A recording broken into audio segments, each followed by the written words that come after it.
What we're looking at here, again, in MindWar is not so much dealing with propaganda, because that's pretty transitory, and that is what we're trying to do. Rather, we're trying to, as I said, get at the electrochemical bases of human attitudes that dispose you in a certain way. Take the example of like brain waves. Okay. People are generally familiar with the four basic kinds of brain waves. You have alpha, you have beta, you have theta, and you have delta. And the differences of these waves, of course, take place at different dispositions in your head. So alpha waves are where your head is at when you are in a relaxed, positive, and friendly state of mind. A good example, for example, is when you are watching TV. Yes. Or if you're just relaxed and in a pleasant mood. Beta are the waves that your brain is in when you are actively and aggressively thinking or working on a problem. That's when you are most mentally active, but it's also when you're the most nervous and the most brittle. So when we're trying to calm people down, we don't want them in a beta state. We want them in an alpha state. Theta is a kind of an interesting one, because when I was doing extensive research into work in the Soviet Union that had to do with their research in brainwaves, the Soviets discovered that theta had a very strong correlation with ESP phenomena. So it's a little of a strange area there, and it has to do with high emotional states and also with some somewhat metaphysical things like ESP and PK and so on. And that's a whole nother discussion in itself. The final one, delta, has to do with extreme relaxation and deep sleep. Now, the importance of these things, again, from a MindWar, I was talking about these things as one of the psychons that we use in MindWar.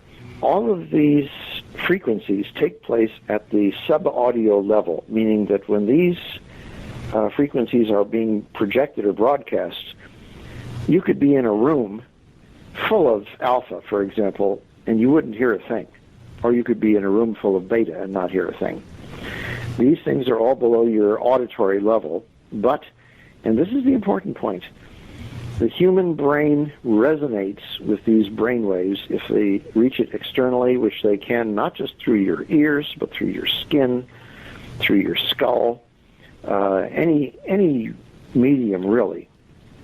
So if you have a bunch of grouchy people, to simplify this, and put them together in a room, and you want them to start cooperating and agreeing on something, first thing you do is switch on an electromagnetic generator and dial it to alpha and blanket the room with alpha. And without any of them really being aware of what's happened, they'll start relaxing and turning into a more positive frame of mind.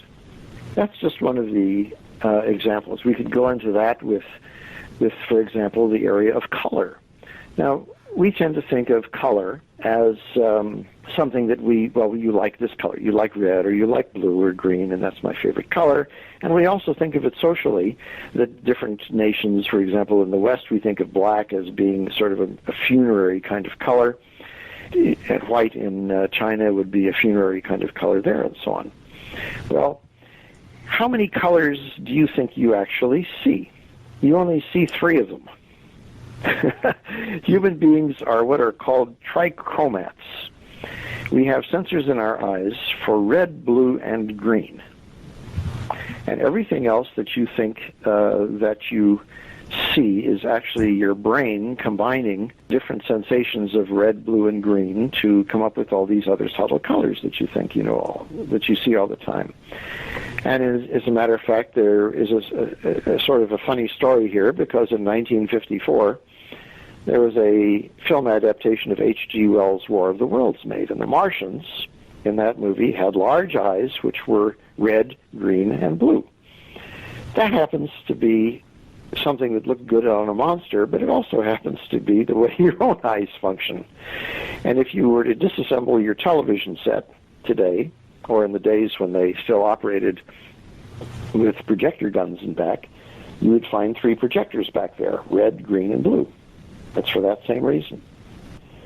the research that we have done in PSYOP into these colors have led us to the very interesting discovery that the colors by themselves will trigger a different reaction in a human being, which means that if you are exposed to red radiation, and again, we're talking about the electromagnetic spectrum here, so it's not just that you're looking at something red and that you have a visual response to it.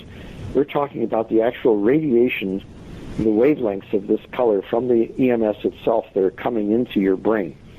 The red wavelengths incline you towards anger, and again, it's not because red is bloody or anything like this. It's just how red makes you angry, blue makes you intelligent, calm, right, and thoughtful, and green is relaxation. So once again, if you have a room full of people and you're already blanketing it with alpha radiation, you also want to dial up the blue. So what you see here is that as you're turning these electromagnetic and electrochemical cyclones and bringing them into play, and there are about 12 or 13 of them that I go into in the book, what you're doing is to address the mental state of mind of everybody who's subjected to these. And what you're trying to do is to get them to stop being angry and stop being combative and become as intelligent as they can and as cooperative as they can. And what's also funny about this, you're not just doing this to what you thought were the bad guys. You're doing it to your people, too. Most of these things are very omnidirectional, and most of them cannot be stopped, because this kind of electromagnetic radiation is very, very penetrating. We are literally at the point now where scientific investigation is breaking these things down into actual parts of the electromagnetic spectrum and seeing what happens when you dose a human being, so to speak, with these areas of electromagnetic influence. Magnetism is another one of those interesting ones. Magnetic frequency, or fMRI, is now a very interesting area of research. They've been doing it at Yale and some other universities out here, and probably several over in Britain as well. And Stanford, too, you said, sure, right? And magnetism, which you normally don't think that you're subject to magnetism. You know, your body isn't built of iron or steel or anything, and you don't stick to anything when you touch a magnet. But you actually have a sensitivity to certain kinds of magnetism. You do have some magnetic materials in your body that are very fine and very delicate. These are, you might say, a sort of a human counterpart to what some birds have when they're using magnetic fields to navigate and so on. Bear in mind, of course, that we're talking again about the human body as an electromagnetic machine. And if you look at an electrical wave in the electromagnetic spectrum, you might say that it's going up and down, and what's going right and left is the magnetic wave. So for every electrical wave, there's a magnetic counterpart. And this all, not to go too far afield here, but these are the sorts of things that were getting Albert Einstein fascinated when he was trying to come up with his unified field theory, when he was trying to take all of electromagnetism and figure out that this was sort of the machinery of the entire universe, and that somewhere in here you could find things like gravity. But in any case, when you look at magnetism, you're looking at, again, a form of radiation that is different from electrical radiation, but it's still a wave phenomenon that way. And we, of course, are surrounded by it all the time. We live in a sea of this stuff. You know, we have it everywhere we go today. We're in a very electronic society. And magnetic waves and magnetic fields, of course, are much more pervasive and much harder to stop in some ways than just simple electrical broadcasts. So we, of course, are sitting on a big magnet here called the Earth, you know, which has a huge magnetic field to it. There are solar magnetic flares and so on that go on. And there's an entire interesting field of research that takes all of this discussion about climate control and relates it to switching magnetic fields that are in a constant state of flux. But bringing this down again to MindWar, in about 2010, as I discovered, MIT neuroscientists discovered that application of magnetic fields to the right temporal lobe of the brain by means of non-invasive technique called transcranial magnetic stimulation, or TMS, can temporarily disrupt an individual's ability to make judgments based on previously learned morality. This is really quite something, because we tend to make judgments, and again, this is that pattern thinking thing. We have a moral overlay on whether we think something is good or bad from what we've learned. This is the moral decision-making process by which we judge goodness or badness in things. So you can see how important this is. Entire religions are built on the ability to proclaim what is good and bad. So if you can take an electromagnet and stick it next to somebody's head and switch it on, and suddenly you sort of poof this out of his decision-making process, you're going to have a human being who is faced with making decisions without there being any moral qualities to them whatever. Now, this would be very good if you're dealing with very antagonistic moralities, like, for example, you see now with the extremism in things like Islam, where you don't want these intense moralities to govern people's decision-making. But you can also see how dangerous something like this, because morality is also the basis for our kind of underlying humanitarianism towards one another. We may have all kinds of hard and fast reasons to want to exploit other human beings or do things with them or to them, but it's our morality that sort of holds this in check and says, well, you can or can't do this because it's not nice, and it's not human, and it's not compassionate, and it's not moral. So what we have got here is a very double-edged kind of sword in this new magnetic technology.